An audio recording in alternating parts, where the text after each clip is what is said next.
안녕하세요. 서울 마포구에 사는 30대 초반의 여자입니다.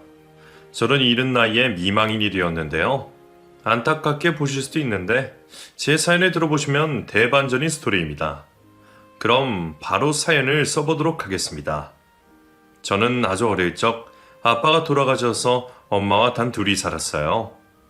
아빠가 남기고 간 것이 하나도 없어서 엄마가 저를 포대기에 안고 다니며 식당과 호프집 같은 곳에 주방에서 설거지와 청소를 하셨답니다.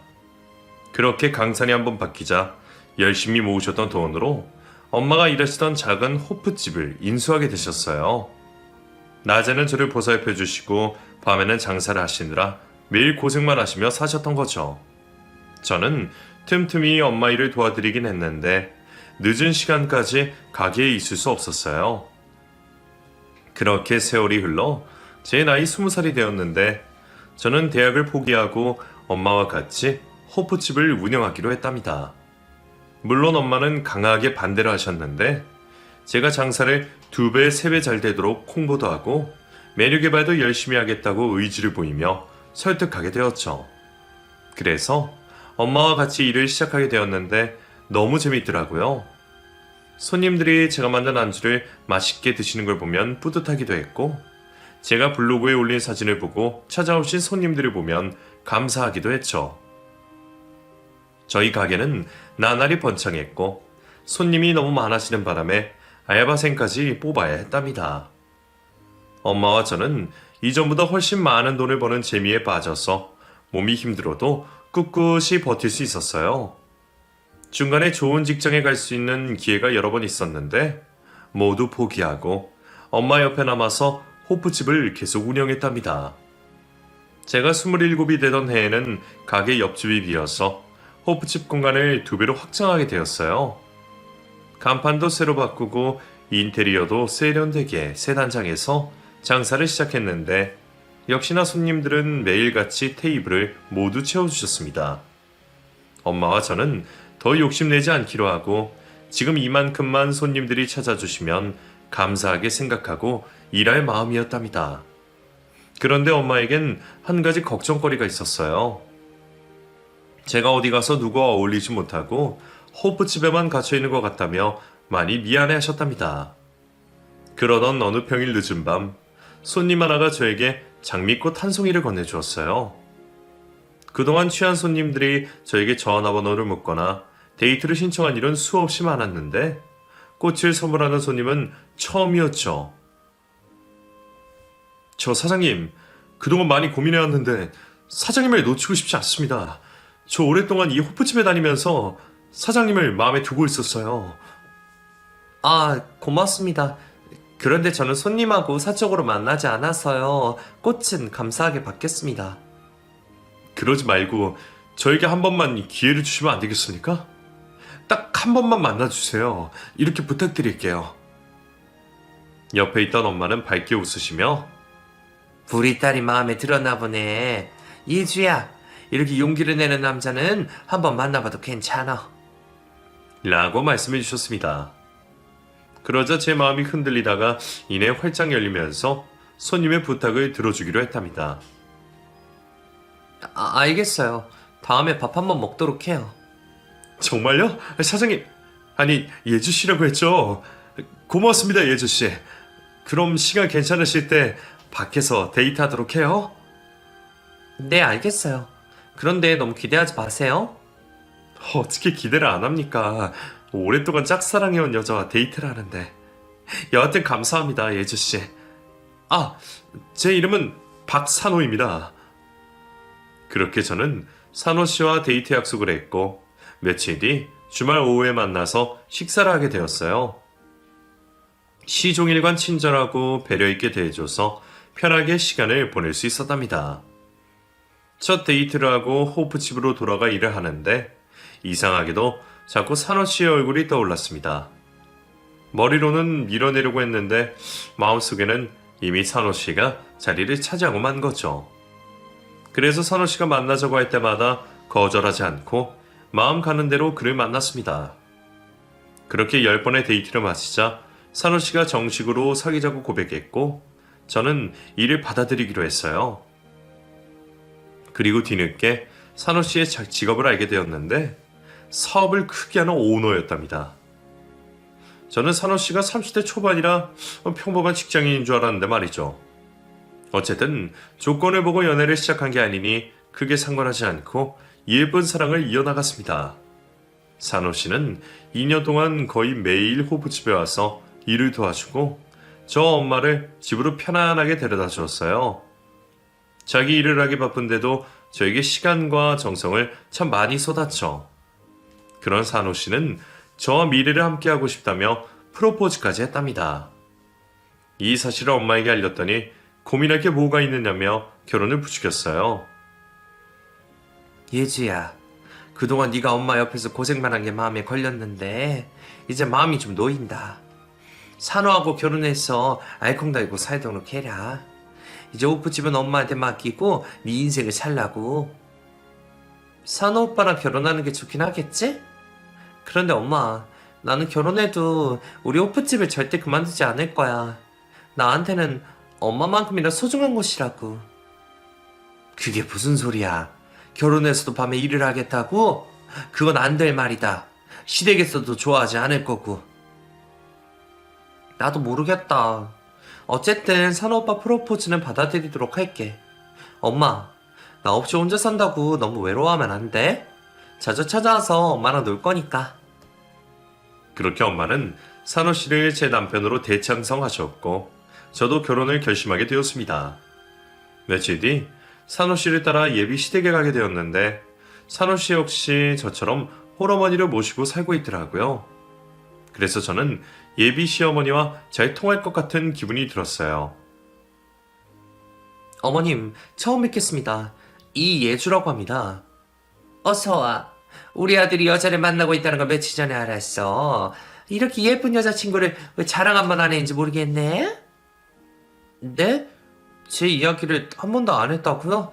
오빠 정말이야? 어? 그게 말이야. 우리 엄마는 내가 누굴 만난다고 하면 바로 결혼하라고 밀어붙이시는 분이거든. 괜히 예주 너한테 부담이 갈까봐 말하지 않은 거야. 그러자 시어머니가 산호 씨 말에 동의한다면서 제 손을 꼭 잡아주셨습니다. 예주씨, 고마워. 우리 아들하고 만나줘서 진짜로 고맙다고. 내가 미리 식사를 준비해놨으니까 밥 먹으면서 이야기하자. 어머님, 정말 따뜻하신 분이세요. 이렇게 환영해주시고 기뻐해주셔서 더할 나위 없습니다. 저희 세 사람은 식탁으로 자리를 옮겨 식사를 시작했는데 시어머니가 끝없이 저를 뚫어져라 보셨답니다. 예주씨, 나이가 몇이지? 네, 29이에요. 그럼 산우랑 2살 차이네. 딱 좋다. 하는 일은 뭐야? 네, 저는 엄마랑 같이 호프집을 운영하고 있어요. 호프집? 술집을 한다고? 시어머니는 제 직업을 듣자 표정이 180도로 달라지셨습니다. 어머님, 호프집 하는 게 무슨 문제라도. 산우 너, 만날 여자가 그렇게 없니? 어디 술집 여자를 데리고 와? 엄마, 일반 호프집이에요. 엄마가 생각하는 그런 술집 아니라고요. 술집은 다 똑같아. 애도 거기서 남자들한테 실실 웃으면서 서빙할 거 아니야. 꼭 술을 따라야만 술집 계집이 아니라고. 어머님, 저희 호프집은 아주 건전한 곳이에요. 어머님이 상상하시는 그런 술집이 아닙니다. 이게 어디서 말대답이야? 기생년이 팔자고 치려고 내 아들을 꼬신 게 딱 그림이 나오는구만. 어디서 깨끗한 척이야? 너 솔직히 말해봐라. 이런 식으로 몇 명이나 등쳐먹었니? 시어머니의 갑작스러운 태도와 막말에 겁에 질려서 입이 굳게 닫히고 말았답니다. 그리고 제 밥그릇을 들더니 바닥에 집어 던지셨어요. 이런 기생년한테 밥을 차려주다니 분하다 분해. 내 인연 당장 내 눈에서 사라져. 내 아들 다시 만날 생각하지 말고 떨어지라고. 엄마 제발 그만하세요. 호프집 운영하는 게 어떻다고 이렇게까지 막말하시는 거냐고요? 이 녀석이 엄마한테 소리를 질러? 생전 말 대답 한번 안 하던 놈이 기생년한테 우리서 막 나가는 거지? 갈등이 계속 깊어지는 것 같아 제가 나서기로 했습니다. 어머님 그만하세요. 저만 사라지면 되는 거죠? 오빠, 어머님 말씀대로 우리 그만 만나도록 해. 나 그만 갈 테니까 연락하지 마. 예주야, 그게 무슨 소리야. 엄마는 설득하면 되니까 조금만 참아줘. 어? 아니, 내 일을 존중해주지 못하는 분을 시어머니로 모실 수 없어. 산호 씨의 팔을 뿌리치고 혼자 예비 시댁에서 나가려자 시어머니가 제 등 뒤에 대고 마지막 비수를 꽂으셨습니다. 애미가 기생년이면 딸녀는 제대로 키웠어야 하는 거 아닌가? 슬쩍 것들이라 콩가루 집안인 게지. 재수 없으려니까 소금이나 뿌려야겠다. 뒤를 돌아 반박하고 똑같이 화를 내고 싶었지만 입과 몸이 경직되어서 그냥 나와버렸네요. 그렇게 산호 씨에게 이별을 통보하고 아무 일도 없는 것처럼 호프집에서 일하고 있는데 산호 씨가 계속 찾아왔습니다. 예주야, 내가 미안해. 내가 엄마 대신 100번이고 1000번이고 사과할게. 그러니까 헤어지자고만 하지 마. 나 너 없으면 못 살아. 오빠, 이러지 마. 날 기생이라고 욕하는 것도 모자라 우리 엄마까지 기생이라고 욕하는 사람을 시어머니로 받아들일 수 없어. 그리고 오빠 어머니가 우리 허락할 일도 없을 테니까 괜한 기대하지 말고 돌아가. 산호 씨는 끝까지 포기 못한다고 때를 쓰다가 손님이 몰려오자 자리를 피했습니다. 그날 이후로 저는 오빠의 연락을 모두 거부했고 찾아와도 보는 척도 하지 않았어요. 거의 석 달 동안 만남을 거부하는데도 산호 씨는 끊임없이 제 마음을 돌리려고 했답니다. 매번 기운 없는 표정으로 찾아왔는데 얼마 뒤에는 활짝 웃으며 저에게 전할 말이 있다고 하더군요. 들을 말 없으니까 그냥 가. 예주야, 엄마가 허락하셨어. 우리 결혼을 허락하셨다고. 지금 뭐 하는 짓이야? 오빠 어머님이 날 허락해줬다 하면 내가 기뻐할 줄 알았어? 그건 아니지만 전해주고 싶었어. 그럼 이제부터는 네가 날 받아줄 때까지 매일 용서를 빌려올게. 제가 싫다고 하는데도 산호 씨는 매일같이 저를 찾아왔습니다. 저와 결혼하지 못하면 평생 이렇게 찾아와서 귀찮게 굴겠다고 하면서 말이죠. 저는 끝까지 마음을 열어주지 않았는데 산호 씨의 정성이 너무 커서 그런지 저도 모르게 어느 날 마음의 문이 열리고 말았답니다. 다른 것은 생각하지 않고 저를 사랑해주는 산호 씨만 생각하고 결혼을 하기로 마음먹었죠. 그렇게 다시 예비 시댁에 찾아가 시어머니와 마주했는데 예상대로 표정이 그리 좋지 않았습니다. 내 아들이 너 아니면 결혼이고 사업이고 다 접고 절에 들어간다길래 어쩔 수 없이 결혼 허락을 해주는 거야. 저도 오빠가 매일같이 와서 사과해줘서 마음을 돌린 거예요. 요것 봐라. 지금 나랑 기싸움이라도 하자는 거니? 너희 둘 결혼을 하되 조건이 있다. 이 집에서 나와 2년 동안 같이 사는 거다. 네? 2년이나 같이 살아야 된다고요? 얘가 왜 이렇게 놀래? 이건 네가 마음에 들지 않아서 하는 소리가 아니라 살림 배우라고 내가 희생하는 거라고. 나라고 너랑 같이 지내고 싶겠니? 이에 저는 2년간의 시집살이를 하기로 마음먹었습니다. 훗날 산호 씨와 단둘이 행복하게 살 날이 올 게 분명했으니까요. 알겠어요. 어머니께 잘 배워서 분가하도록 하겠습니다. 그럼 다 된 거죠? 아니, 너 지금 하는 일 당장 그만둬라. 살림하고 남편 내조하는 것 외에는 아무것도 하지 마. 집안일 하면서 충분히 일할 수 있는데요. 저희 엄마 혼자서 운영하려면 버거울 수도 있다고요. 그건 네 엄마 사정이고 내 며느리가 되려면 술집에서 일하는 거 절대 안 돼. 저는 여러 고민 끝에 호프집을 그만두기로 했고 시어머니 말대로 시집에서 살림만 배우기로 했답니다. 우여곡절 끝에 산호 씨와 저는 결혼식을 올리게 되었고 시집살이를 시작하게 되었어요.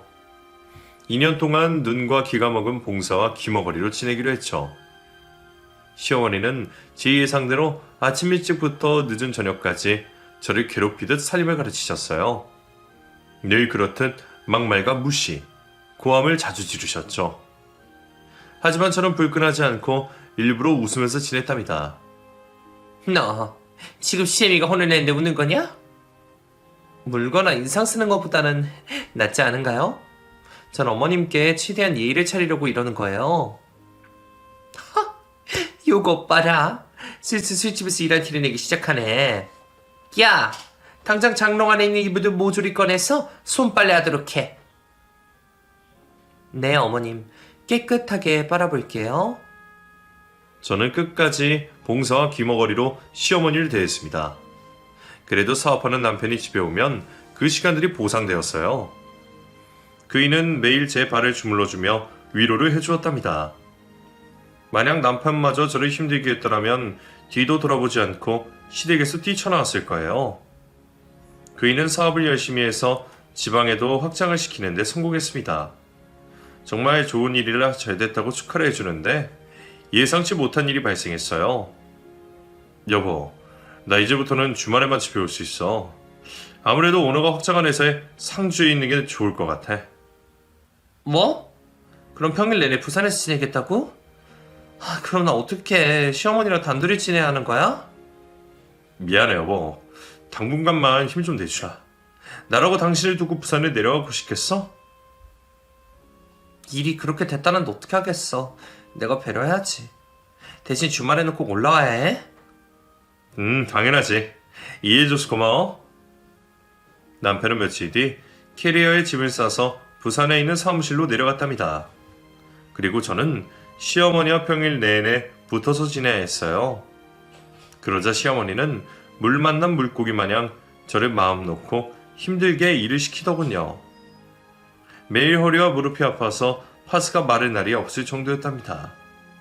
하지만 주말에 남편을 만나는 기대로 모든 걸 감내하며 임했더니 분가의 시기가 가까워지자 시어머니가 저에 대한 미움이 조금 사라진 것 같았습니다. 어머님, 오늘은 뭘 할까요? 오늘? 그냥 쉬거라. 난 노인정 가서 놀다 올 테니까 내 방은 알아서 먹으마. 네? 정말요? 어머니 갑자기 왜 이러세요? 무슨 일이라도 있는 건가요? 일은 무슨... 생각해보니 내가 너한테 너무 모질게 온 것 같다. 이제 곧 있으면 분가를 할 텐데 사이가 나쁜 채로 내보내고 싶진 않구나. 2년 동안 저를 괴롭힌 게 마음에 걸렸는지 시어머니는 갑작스레 태도를 바꿔 저에게 잘해주시기 시작했어요. 그래서 저도 다정하게 시어머니를 대해드렸답니다.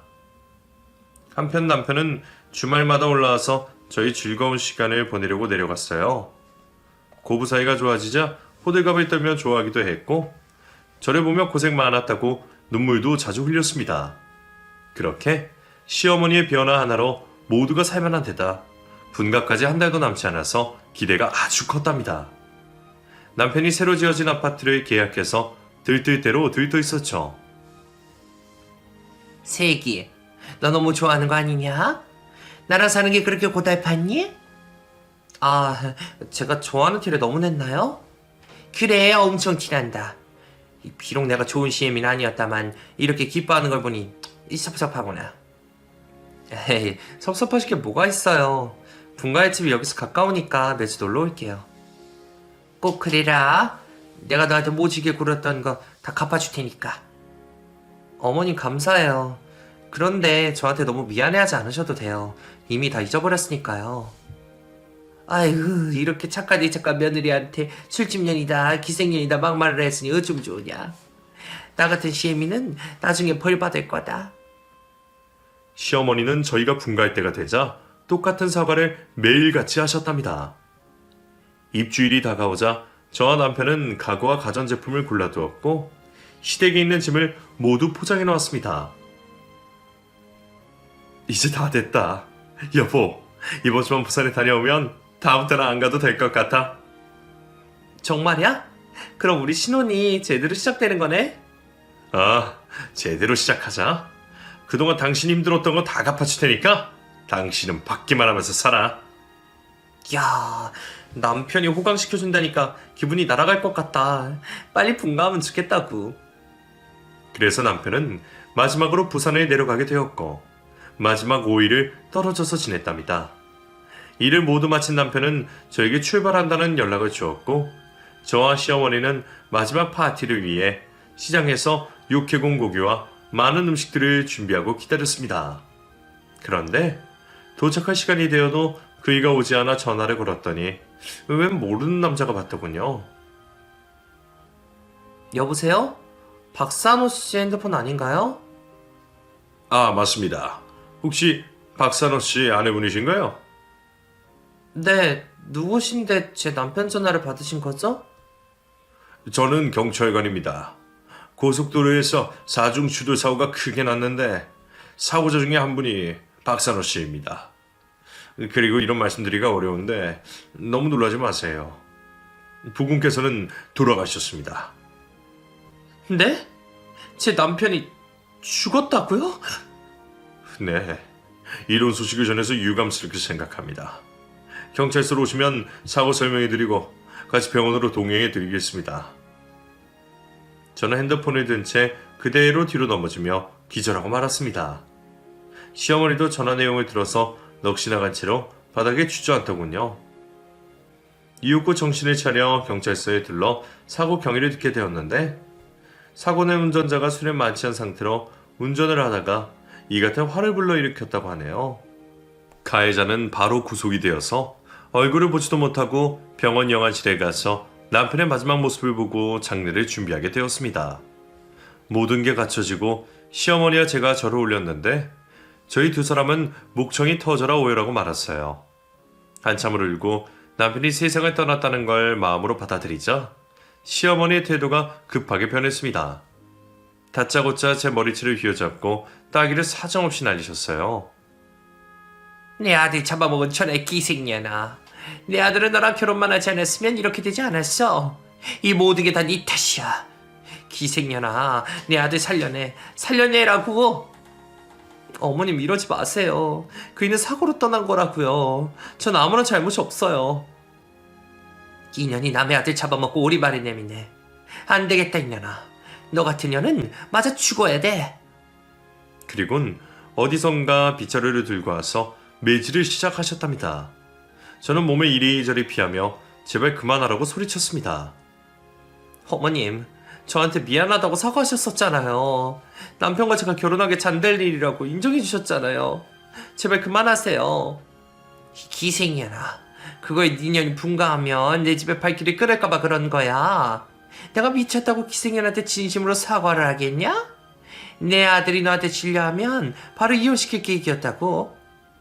어머님, 화나셔서 아무 말이나 막 하시는 거예요?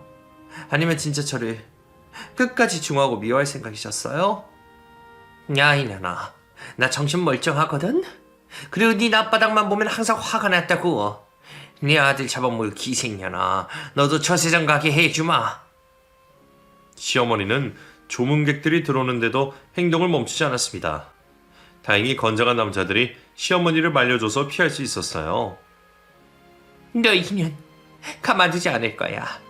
내 아들 죽게 만든 벌을 내가 직접 내리겠다고. 망하려나. 어머님 제발요. 저도 남편을 잃어 너무 힘들다고요. 그리고 어머님이 이러시면 그이가 편하게 저승을 가겠어요? 제발 이성적으로 행동하세요. 그러자 시어머니는 죽이 듯한 표정을 지으며 당장 장례식장에서 나가라고 하더군요. 하지만 저는 남편의 마지막을 꼭 지켜주고 싶어서 한 발자국도 떼이지 않고 버텼답니다. 다행히 조문객들이 여러 번 말려줘서 시어머니의 몽둥이질을 피할 수 있었네요. 남편의 영정사진을 보며 지칠 때까지 눈물을 흘린 저는 저도 모르게 벽에 기대어 잠이 들었답니다. 그런데 시어머니가 제 따귀를 날리고 머리채를 잡고 보호자 방으로 끌고 들어갔어요. 두 평 남짓되는 공간에서 저에게 쌍욕과 매질을 이어가셨습니다. 이년아, 내 아들 잡아먹고 잠이 오냐? 너 이제 보니까 모든 게 계획이었지? 내 아들 고쳐서 결혼하고 저승길 보낸 다음에 재산을 꿀꺽하라고 계략한 거지. 이 씹어먹어도 시원찮을 년. 가만두지 않겠어. 오늘 네 재산 날인 줄 알아. 그렇게 흠씬 두들겨 맞으며 비명을 질렀는데 아무도 오지 않았어요. 그도 그럴 것이 새벽 시간이라 대부분의 조문객들이 들어갔고 남아있는 사람들은 술에 취해 자고 있었거든요. 저는 누군가의 도움이 손길에 닿기 바라며 목이 터져라 소리를 질렀답니다. 도와주세요. 누가 저희 시어머니 좀 말려주세요. 이 기생년아, 널 도와줄 사람은 아무도 없어. 네 기생 애미녀는 오늘 딸년 초상을 치를 거라고. 저는 양팔로 빗자루를 막으며 계속 당할 수밖에 없었습니다. 그런데 잠시 후 보호자 방문이 스르륵 열렸습니다. 의문의 여자는 시어머니와 저를 번갈아 보면서 쏘아봤어요. 제 남편 장례식장에서 못 돌아가시는 거죠? 어머님, 아직도 이러고 사세요? 너는... 어머님, 귀신이라도 보셨어요? 이거 서운하네. 난 전 남편과 의리를 지키려고 어려운 발걸음을 했는데. 시어머니는 얼굴이 하얗게 질리며 손에 들고 있던 빗자루를 놓치셨습니다. 저는 의문의 여자가 누군지 물어보았습니다. 방금 전 남편이라고 했어요? 제 남편이 그쪽 전 남편이라고요? 왜? 그이 돌싱인 거 몰랐어요? 아주 웃기는 모자네. 총각행세에서 세장을 때렸단 말이죠. 그게 사실이에요? 진짜 제 남편과 이혼한 분이세요? 그랬죠. 그런데 그쪽처럼 맨날 욕먹고 괴롭힘 당하는 게 이골이 나서 도망 나왔습니다. 2년만 같이 살면 된다 해서 참아보려 했는데 노인네가 어찌나 꼬장꼬장하고 하는 행동이 너무 쓰레기 같아서 나와버렸어요. 저도 지금 그쪽처럼 매질당한 적이 있었어요. 제가 변호사를 준비하고 있을 때 공부 좀 했더니 그게 못마땅했던지 엄청 못살게 굴었죠. 그런데 지금 이 아줌마 하는 짓을 보니 하나도 변하지 않았네요. 도대체 어떤 며느리가 들어와야 하는지 모르겠다니까요. 여자의 이야기를 듣자 저는 남편에게 배신감을 먼저 느꼈습니다. 감쪽같이 이혼남인 걸 속이고 결혼한 게 너무 분했죠. 그리고 그런 아들의 비밀을 숨기고 저를 끝없이 괴롭힌 시어머니가 사무치도록 미웠습니다. 저는 자리에서 일어나 시어머니의 눈을 보며 말했어요. 어머님, 그동안 잘도 속이셨네요. 이혼남의 총각으로 둔갑해서 결혼시킨 주제에 저를 그렇게 못 잡아먹어 안달이 나셨던 거예요? 그게 이혼남이 뭐 어때서? 요즘 이혼한 게 무슨 흠이라도 되더냐? 별로 중요하지 않다고 생각이 들어서 말하지 않은 것뿐이라고. 뭐라고요? 저를 속인 게 아무런 잘못이 없다고 하시는 거예요? 이 기생년이 어디서 눈을 보라려? 네가 뭔가 착각한 모양인데 내 아들이 이혼을 100번 했다 해도 너 같은 며느리 죽어도 싫었을 거야. 지금 말 다 했어요. 저도 더러 못 참아요. 어머님을 폭행으로 신고하겠어요. 이게 어디서 기어올라? 말할 기운이 남았나 본데 이럴 때는 몽둥이가 답이다. 그리곤 빗자루를 다시 잡고 휘두르려 하는데 남편의 전처가 손으로 잡아챘습니다. 아직도 조선시대에 사시네. 아줌마, 진짜 콩밥이 먹고 싶은 거야? 너 뭔데 여길 찾아온 거야? 네가 시집살이를 못 버티고 도망간 거면서 괜히 내 탓을 하면 헛소리 짓거리면 내가 겁먹을 줄 알았냐? 안 되겠다. 너도 매 좀 맞아야 쓰겠다. 시어머니는 저희 둘에게 손을 뻗으며 머리채를 잡으려고 시도했지만 두 사람의 힘을 감당하지 못해서 제압당하고 말았어요. 그렇게 상황이 종료되자 저와 전처는 장례식장에서 나왔습니다.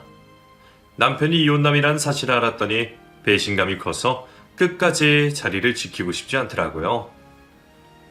이제 어디로 가실 거예요? 나 때문에 남편 장례를 치르다 말아서 미안하네요. 아니요.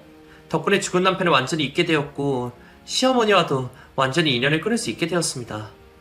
저는 친정으로 갈 거예요. 그러자 전처는 저에게 명함을 내밀었습니다.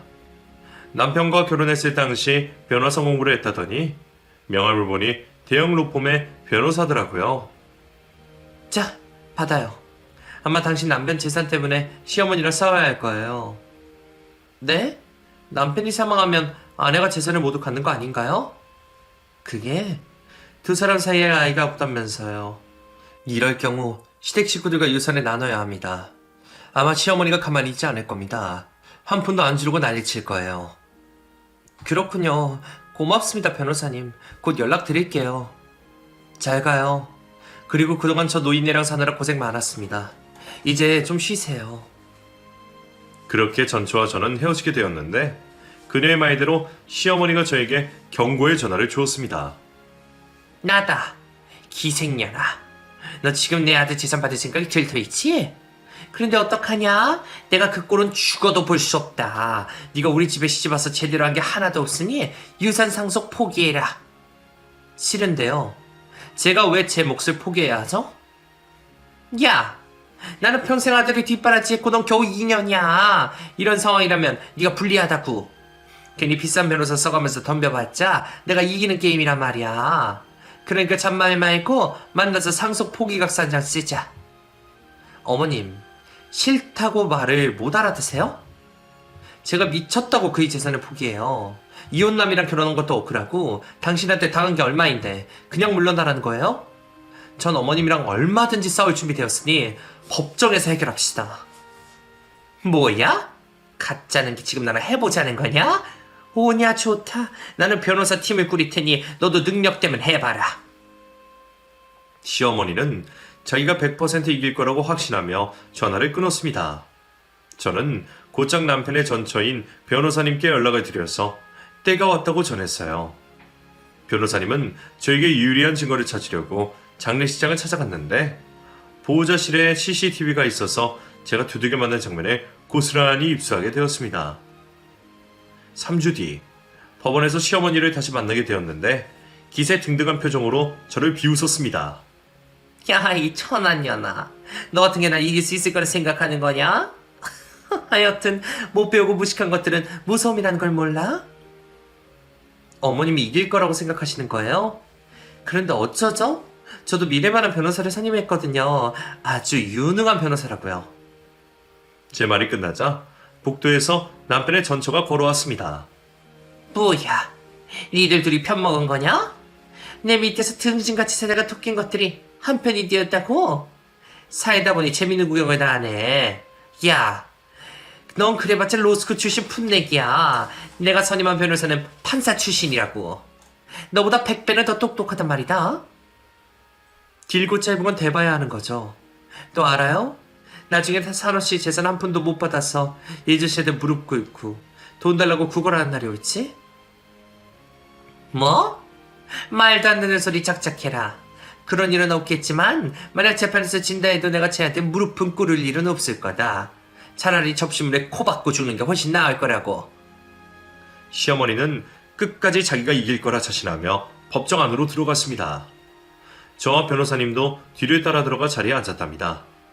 시모 변호사는 예상대로 결혼생활 2년밖에 안 한 제가 유산을 다 갖는 건 말도 안 되는 일이라고 했고, 제가 남편 내조를 제대로 하지 못하고 사치가 심한 여자로 몰았습니다. 제가 살림하며 쓴 남편의 카드 내역서를 들이밀며 말도 안 되는 주장을 펼쳤어요. 그러자 제 변호사님은 장례식장에서 건진 CCTV 영상을 틀어드렸습니다. 100마디 말보다 뚜렷한 증거 하나가 훨씬 가치가 컸어요. 판사님은 시어머니의 욕설과 폭행을 모두 보시고 저에게 시집살이를 하며 힘들었던 점을 모두 털어놓으라고 하셨어요. 저는 변호사님 조언대로 눈물을 흘리며 지옥 같은 시집살이를 고백했습니다. 그러자 판사님은 유산을 분배하려던 생각을 깨버리고 남편의 모든 재산을 제가 상속받으라며 판사봉을 두드렸어요. 아니야, 이럴 리가 없어. 판사님 판결이 잘못됐어요. 어떻게 저런 애한테 아들 재산을 다 준다는 겁니까? 어머님, 말씀대로 재밌는 게임이 됐네요. 이제 깨끗하게 물러가시고 개고생하면서 살아보세요. 안 돼. 이렇게 끝나면 안 돼. 판사님 가지 말아요. 다시 하란 말이야. 시어머니의 난동에 청원경찰들이 제 앞에 끌어냈습니다. 저와 변호사님은 박장대소하면서 법원에서 빠져나왔죠. 변호사님 덕분에 승소했네요. 진심으로 감사합니다. 아니에요. 똑같은 시련을 겪은 동지로서 도와드린 것 뿐이에요. 변호사 선임비는 안 받을 테니 앞으로 잘 살도록 하세요. 여러모로 고마워요. 조심히 가세요. 그렇게 변호사님과 헤어지고 저는 남편의 재산을 정리하기 시작했습니다. 먼저 신혼집으로 마련한 아파트를 다시 되팔았고 사업장을 다른 사람에게 넘기며 큰돈을 챙겼답니다. 그랬더니 하나가 남더라고요. 바로 시어머니가 2년 동안 살았던 집이었죠. 무슨 이유인지 모르겠지만 집 명의가 남편 이름으로 되어 있었기 때문에 제 집이 되었답니다. 그래서 전 부동산에 찾아가 처분하겠다고 알려진 며칠 뒤 시어머니 집으로 들어갔습니다. 어머님, 아직 연락 못 받으셨어요? 제가 이 집 부동산에 내놨어요. 그래서 여기 짐들 다 빼왔는데. 뭐야? 이 집을 팔겠다고? 안 된다. 그건 안 될 일이야. 내가 너한테 아들 재산 다 빼앗긴 것도 억울한데 내 집까지 빼앗기라고. 여긴 내가 고생해서 마련한 터전이야. 알게 뭐예요? 이제 명의는 제 거라고요. 집주인이 마음대로 하겠다는데 어머님이 왜 이래라 저래라 하시는 거예요? 내일쯤 이 집을 사겠다는 사람이 구경 온다고 했어요. 그러니까 빠른 시일 내로 이사가는 게 좋을 겁니다. 시어머니는 쫓겨난 입장이라는 걸 받아들이자 말투가 제법 온화해졌답니다. 이사라니, 내가 무슨 돈이 있어서 이사를 가겠냐? 얘 새아가? 이 노인네가 갈 데가 어디 있겠니? 이 집은 그냥 내가 살게 내버려 둬라. 너 가진 재산 너무 많은데 이 집까지 꼭 가져가야겠니? 네, 가져가야겠어요. 남편이 저한테 남겨준 건 하나도 빠짐없이 가질 생각입니다. 그러니까 빨리 이사를 가든 길바닥에 짐을 이고 살든 알아서 하세요. 또박또박 전했더니 사색이 된 시어머니가 제 앞에 무릎을 꿇고 빌기 시작했습니다. 변호사님이 법원에 들어가기 전에 했던 말이 현실로 다가온 거죠. 헤이야, 새아가 이러지 말거라. 내가 이렇게 사과하마. 사과요? 무슨 사과요? 어머님은 저한테 잘못한 게 없다고 하셨잖아요. 아니다. 잘못한 게 너무 많아. 술집년이 기생년이냐 하면서 막말한 것도 미안하고 너희 친정엄마까지 기생이라고 욕한 거 미안하다. 그리고 시집에서 사는 내내 일부러 괴롭힌 것도 진심으로 잘못했다. 또 장례식장에서 내 아들 잡아먹은 년이라며 몽둥이질을 한 것도 100번 사과하마. 새아가, 내가 이렇게 빌테니 이 노인네를 쫓아내지 말거라. 나 이제 빈털털이야. 가지고 있던 돈은 죄다 변호사선이 밀어써서 한 푼도 남아있지 않다고. 그러게 그 돈이라도 아끼지 그러셨어요. 여하튼 저는 어머님을 받을 생각이 추호도 없습니다. 그냥 쉽게 생각하시면 될 것 같아요. 과거에 지은 죄가 많아서 천벌을 받는다고 말이에요. 제가 끝까지 집을 내주겠다고 하지 않자 시어머니는 무릎 꿇은 채로 오열하기 시작했습니다. 새아가, 나도 원래 좋은 사람이었다. 이렇게 나쁜 년이 아니었다고. 혼자 아들을 키우며 세상 풍파를 맞으면서 살았더니 고약한 인간이 된 거야. 그러니 제발 나를 용서하고 살려주거라. 어떡하죠? 하나도 공감이 되지 않아요. 고생하면서 살았다고 다 어머님처럼 변하지 않거든요. 어머님은 본성이 그런 거예요. 그러니까 계속 고약한 인간으로 사세요. 앞으로 누가 받아줄지는 모르지만요. 새아가, 가지 마라, 새아가. 저는 비굴하게 울고 있는 시어머니를 두고 시댁에서 나와버렸어요. 그리고 며칠 뒤 집을 구경 온 사람이 바로 계약하겠다고 연락이 와서 부동산에 가서 집을 팔아버렸답니다. 그런데 끝까지 버티고 나가지 않은 시어머니 때문에 가택 침입으로 식인고를 해서 내쫓게 했어요. 집안에 있던 살림살이는 모두 폐기 처분해버렸고요. 그래서 시어머니는 오갈 데가 없어 노인 쉼터에서 지내게 되었습니다. 거기서 먹고 자는데 큰 무리가 없으니 앞으로도 그렇게 살게 내버려 두기로 했죠. 그리고 전 남편의 재산을 모두 가지게 된 저는 엄마와 새롭게 시작하기로 했답니다. 지금 운영하는 호프집을 팔고 대형 상가로 들어가 200평에 가까운 수직 매출집을 오픈했어요. 안주는 이전과 똑같이 만들어서 팔았는데 여기서도 반응이 뜨거워 장사가 무척이나 잘 되고 있답니다. 엄마는 저를 안타까워하시면서도 지난 상처에 대한 보상을 제대로 받아서 잘된 일이라고 기뻐해 주셨어요. 전 남편을 진심으로 사랑하긴 했지만 막대 먹은 시어머니와 이웃남인 걸 숨긴 것까지 알게 되니 지금은 하나도 생각이 나지 않아요. 그냥 스치듯 지나간 인연이라 생각하고 영원히 묻어버렸습니다. 지금 30대 초반인 저는 엄마와 장사하느라 남자를 만날 여유가 없어요. 언젠가 좋은 인연이 반드시 찾아올 거라 믿으며 제이를 사랑하고 엄마와 더 깊은 사랑을 하며 지내려고요. 허심탄회하게 털어놓았더니 속이 다 시원하네요. 제 사연으로 제약은 재미를 느끼셨으면 좋겠습니다. 그럼 이만 줄일게요. 모두 안녕히 계시고 행복한 하루 보내시길 소망해요.